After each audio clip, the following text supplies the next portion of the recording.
Hi, just continuing some of our series on some of the questions that have been posed to me by various leaders in organisations and leaders I've been coaching. And here's one example of that's been asked to me. How does a leader set up success for people in their teams? And one of the models that I found very helpful is this model here. And what it does is it focuses on getting clarity around the role boundaries, and it creates, it forms really a discussion between the leader and the team member, and it can actually apply to teams as well. And we'll talk about that briefly. So the premise of this is, in this left-hand quadrant box, it says the core work of the role. So when you're sitting down with your team member, you're exploring the reason why they're in this role. What is the work, the core work that they're actually required to do and deliver on in any given period?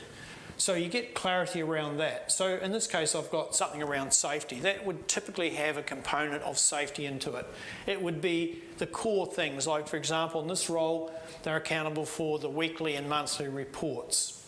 So this is usually quite a long list, reasonably high level, that defines very clearly what the reason they exist in the role and what they're required to deliver.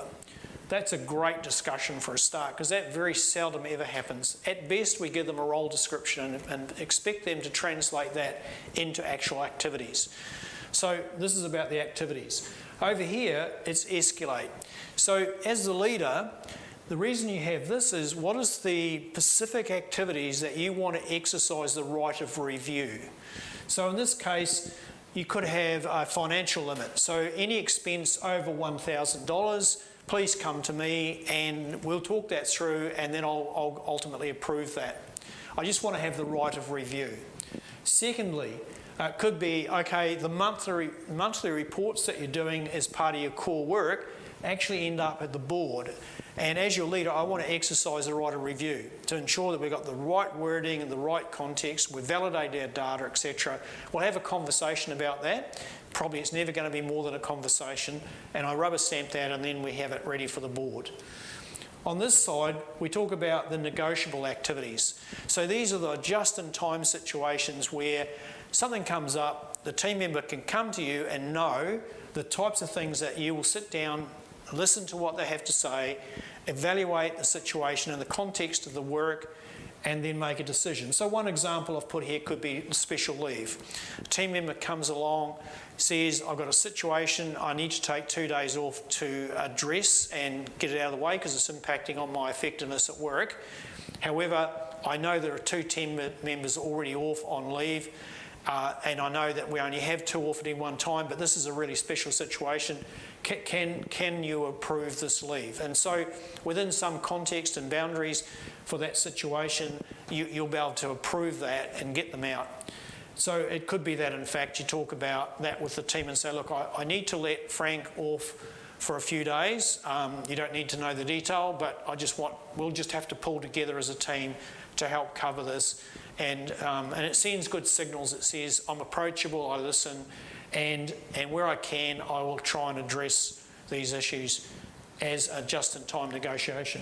Over here, these are the types of activities that you tell your team member with confidence that these are yours to manage. In other words, you are confident and you know they will do a good job. You don't even need to know about it. And as the leader, I will support you 100% because I know you'll do it right. So it could be like, one of the accountabilities could be around safety, could be to do incident analysis. So pull the report together that says we've had these type of incidents, these are the issues, this is where we should be targeting, etc. I'd hand that over to you and say, run with that. Another one might be the weekly reports. As opposed to the monthly reports that went to the board, the weekly reports are in-house and happy to have you just run with that, bring anything that you need to my attention. So the key thing is, while this is a 4-quadrant box, what we're really talking about here is a really frank, open conversation about the work, what you expect of people to do in certain circumstances, how the other situations will be managed, and demonstrating that you will support them 100% in the things that you just hand over to them. So now where this varies around the role boundaries, you could have 3 people in a similar role doing the similar core work, but where it might vary with each of those team members is what you want to have them escalate to you for rubber stamping.